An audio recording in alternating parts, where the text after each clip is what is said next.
¿Quién es Jesús? Quizá esta sea la pregunta más importante que todos tenemos que hacernos en la vida, ya que de su respuesta depende nuestra cosmovisión de la vida, depende el rumbo de la historia y la esperanza de la humanidad. Bienvenido a Esperanza en Tiempo de Crisis. Bienvenido, qué alegría poder saludarte una vez más a esta hora. Gracias por permitirnos entrar hasta casa y también gracias por permitirnos entrar hasta tu corazón con aquellas promesas lindas que Dios tiene para poder abrazarnos en todo momento, especialmente en tiempo de crisis como el que estamos viviendo. Y hoy tengo un regalo muy especial para ti. Lo presentamos siempre, pero es que lo vamos a seguir presentando hasta que tú lo puedas solicitar. Sabes que este es un curso bíblico que está disponible para ti y toda tu familia y puedes solicitarlo a través de nuestro número de WhatsApp, que es el +5512 9810 1460. Es totalmente gratis. Te repito una vez más, +5512 9810 1460.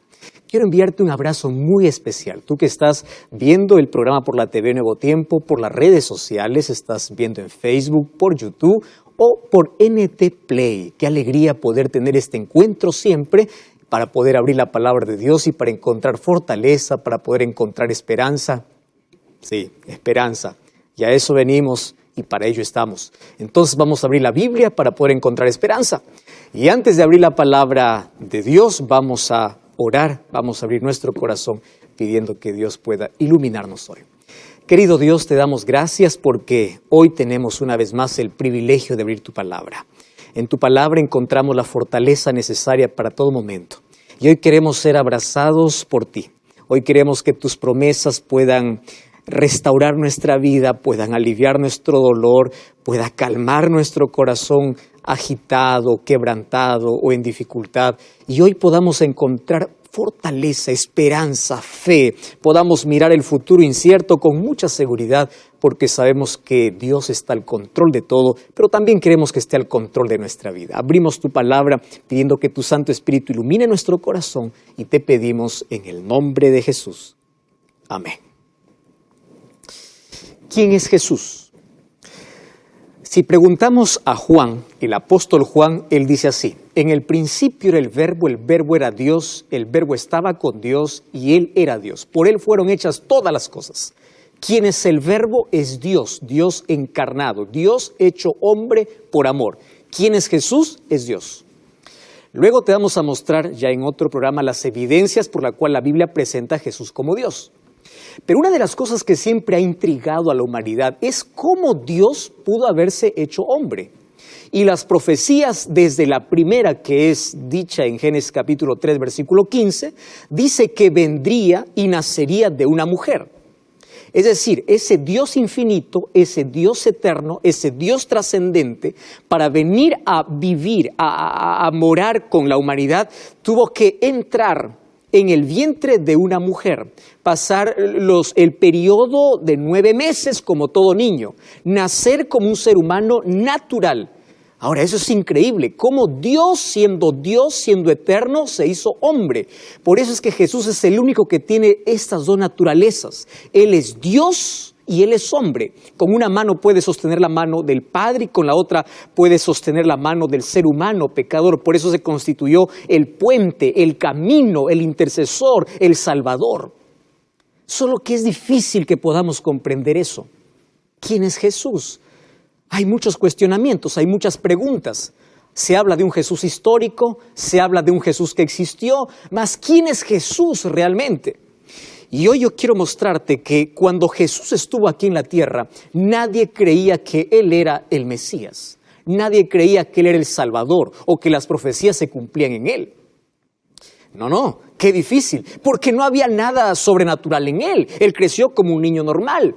Y cuando creció todos lo conocían como el hijo de José, el hijo del carpintero. Era un asombroso muchacho, pero nada más que eso. Entonces, ¿cómo es que las personas pueden conocer a Jesús, el Salvador, solamente como el hijo del carpintero? Incluso más de una vez le dijeron allí, este no es el hijo de José, mas ¿cómo poder decir que Él es Dios? Si no había nada especial en sí, era normal como todos los seres humanos. Y allí aparece el primer evangelio en el Nuevo Testamento, Mateo, para poder decirnos quién es Jesús. Ahora, para poder decirnos quién es Jesús, él va a desarrollar en todo el libro de que Jesús es el Salvador y que Jesús es el Rey. Es el Rey del universo, pero también es el Rey que tiene un reino en el corazón de todo aquel que le acepta. ¿Entiendes? Él tiene un reino preparado, pero también Él traslada su reino de gracia a todo corazón. Sin embargo, ¿cómo nosotros podemos darnos cuenta o saber de que Él fue el Mesías prometido? Entonces Él escribe para una población hebrea. Y los hebreos tenían bien en su mente, según las profecías que ellos estudiaban, de que Jesús vendría de la descendencia de David, de que el ungido, el Cristo, el Mesías, tendría que ser descendiente de David. Entonces, ¿cómo poder mostrar de que Él es el Mesías? Por eso te vas a dar cuenta que de los 4 evangelios, el único evangelio que comienza diciendo la genealogía de Jesús es Mateo. Y sabes que a mí particularmente no me gusta leer nombres en la genealogía. Sin embargo, para poder ver la genealogía de Jesús es importante ver cada detalle y cada nombre que se coloque en su genealogía. ¿Y por qué colocó en el primer capítulo una genealogía? Las genealogías no son atractivas.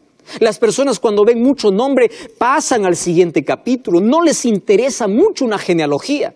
Sin embargo, Mateo colocó una genealogía para demostrar a la gente de que él era el descendiente de David y él era el descendiente de Abraham.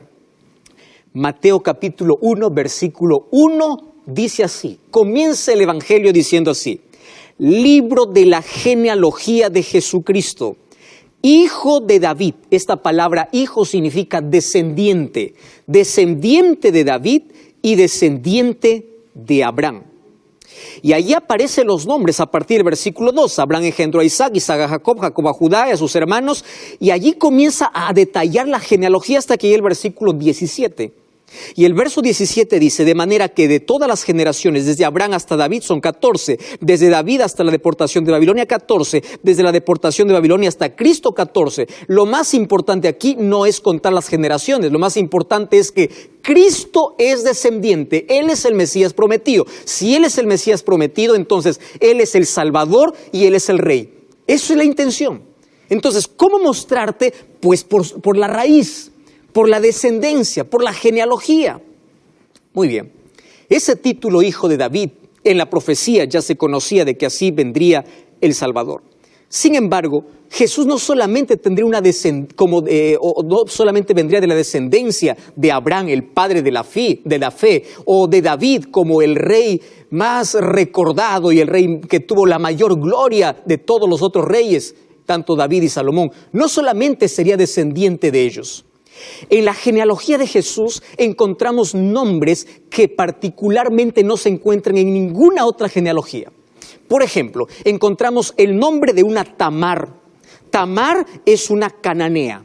Rahab era una prostituta. Encontramos a Ruth, que era una moabita. A Betsabé, que era una hitita. Y a María, que era una fiel sierva del Señor. Las mujeres no eran consideradas dentro de una genealogía. Sin embargo, aquí Mateo la considera para decir, no importa el pasado de cada persona, Jesús vino para ser el Salvador, para ser el restaurador de toda la humanidad. Y dentro de ese grupo, de esa descendencia, estamos tú y yo. Porque allí se cumplió la promesa de que Dios le dijo a Eva, de tu descendencia, de tu pueblo, vendría el Mesías, el libertador, el Salvador, el Rey del universo. Y es por eso que comienza con una genealogía. Y ahora voy a leer nuevamente el versículo 1.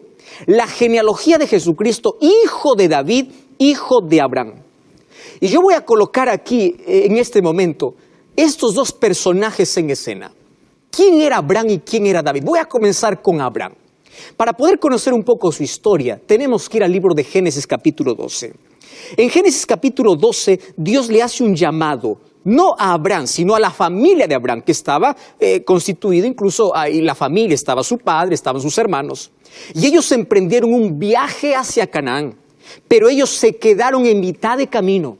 Y a la mitad de camino Dios una vez más vuelve a llamar a Abraham. Y en el capítulo 12 dice así: Dios le dijo a Abraham: vete de tu tierra y de tu parentela, de la casa de tu padre, a la tierra que te mostraré. Y préstame atención. Haré de ti una nación grande, te bendeciré, engrandeceré tu nombre y serás bendición. Bendeciré a los que te bendijeren y a los que te maldijeren maldeciré, y serán benditas en ti todas las familias de la tierra. ¡Qué bendición! Le promete tres cosas. Le promete una nueva tierra, que es Canaán. ¿Qué cosa le promete? Ser una nación grande, que sería un pueblo de fe. Y en tercer lugar, le promete que de su descendencia vendría aquel por el cual serían benditas todas las familias de la tierra. ¿De quién está hablando? Está hablando específicamente de Jesús, que vendría de la simiente de Abraham, de la descendencia de Abraham. De allí vendría Jesús. Ahora, qué interesante que cuando vamos al Nuevo Testamento, el libro de Gálatas capítulo 3, versículo 16, dice el apóstol Pablo que esa promesa no solamente fue para Abraham. El versículo 16 dice: ahora bien, a Abraham fueron hechas las promesas y a su simiente. No dice a las simientes como si hablase de muchos, sino como de uno, a tu simiente, la cual es Cristo. Y la promesa que Dios hizo a Abraham llega hasta nosotros. ¿Cuál es la gran nación? El pueblo de Dios, el pueblo de fe. ¿Cuál es la bendición? Jesucristo, el Salvador. Y nosotros ya no soñamos con una tierra prometida aquí, en este planeta, sino soñamos con la Canaán celestial allá en el cielo. Y es por eso que allí Mateo comienza diciendo: Él es el descendiente, Él es la bendición para todo el mundo. Él es Jesús, a quien ustedes llaman el hijo del carpintero, a quien ustedes desprecian, a quienes ustedes miran de lejos. En Él se están cumpliendo todas las profecías. Él es el descendiente de Abraham. ¿Y por qué David? Con David es otro asunto. Tú sabes que cuando Salomón terminó de construir el templo, que fue por orden de Dios y por deseo de David su padre, Dios se le apareció por segunda vez, porque la primera vez se le apareció antes de que él fuera coronado. Y mira lo que dice el libro de Primera de Reyes, capítulo 9. Primera de Reyes, capítulo 9, versículo 4 y versículo 5. Ahora Dios se aparece a Salomón y le dice así: si anduvieres delante de mí como anduvo David tu padre, en integridad de corazón y equidad, haciendo todas las cosas que yo te he mandado y guardando mis estatutos y mis decretos, esa es la condición. Versículo 5.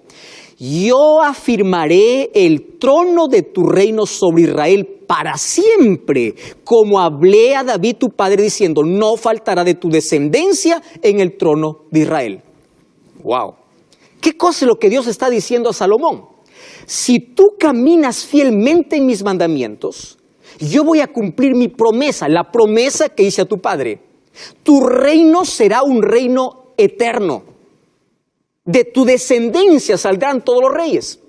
Ahora, préstame atención allí. ¿Qué cosa es lo que sucede? Ellos rompieron el compromiso.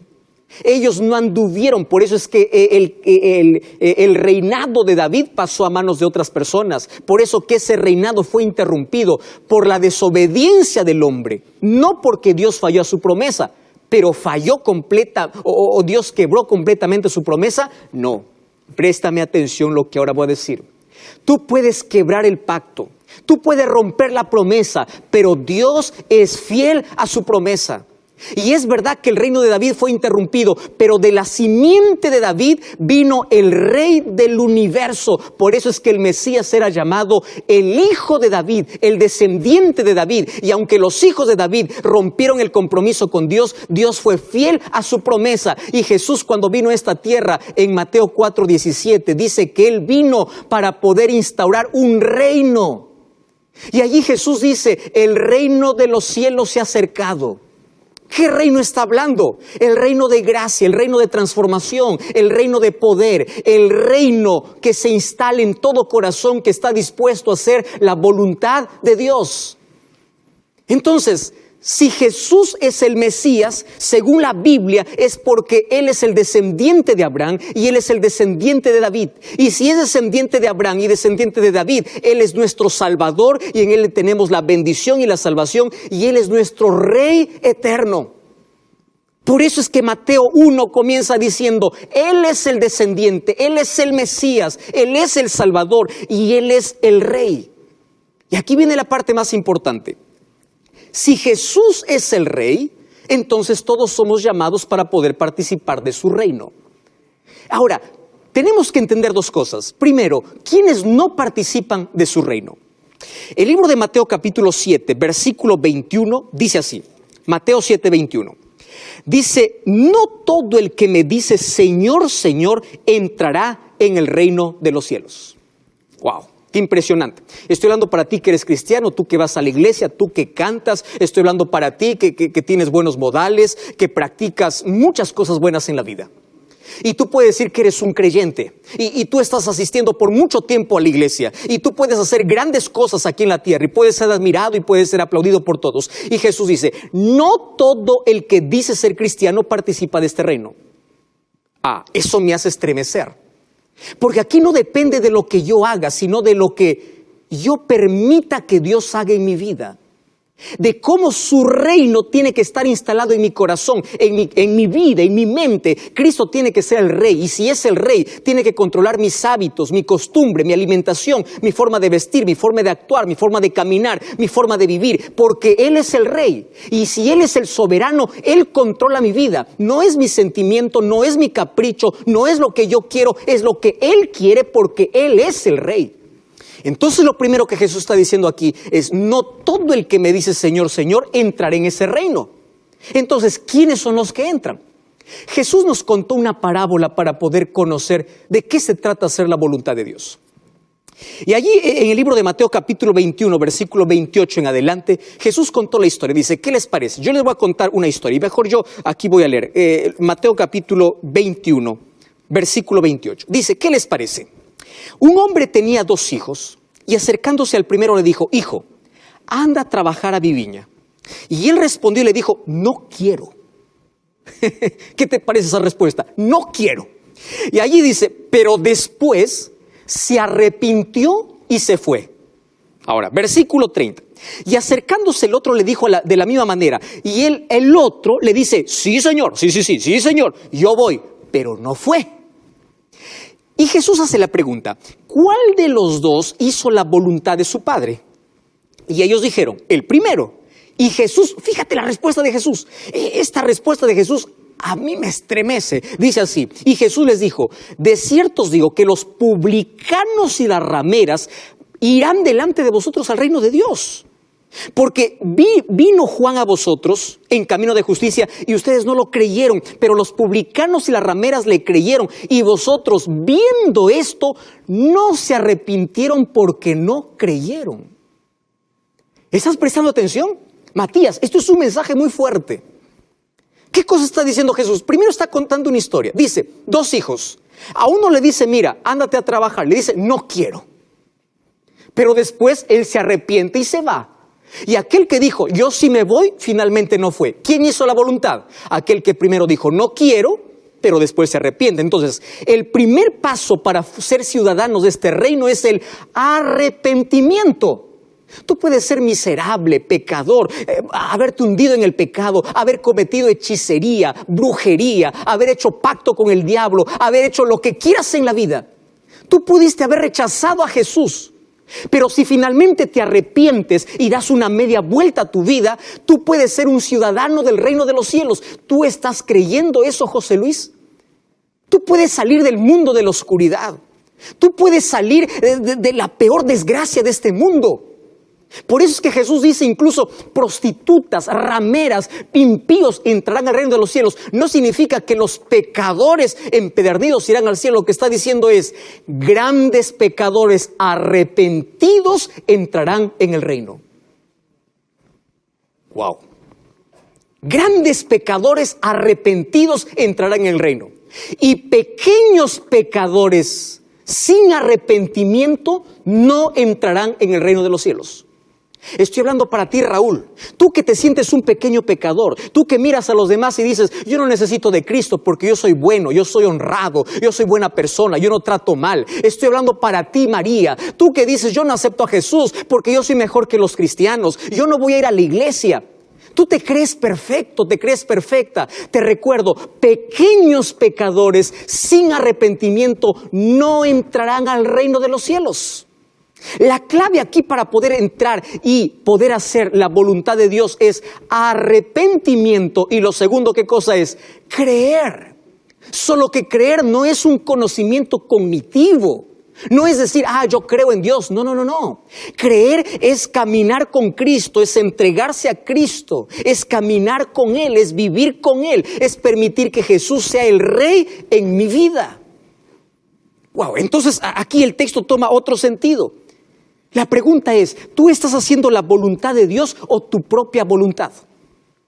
Yo conozco a muchas personas que son muy honestas, personas que son muy sinceras y personas que cuando hablo la palabra de Dios y le digo, mira, este es el camino que Dios tiene para ti, este es el día que tienes que guardar, estos son los mandamientos que deben estar en tu corazón, ¿sabes lo que me responden? Me responden así, pastor, pero a mí me gusta mi iglesia.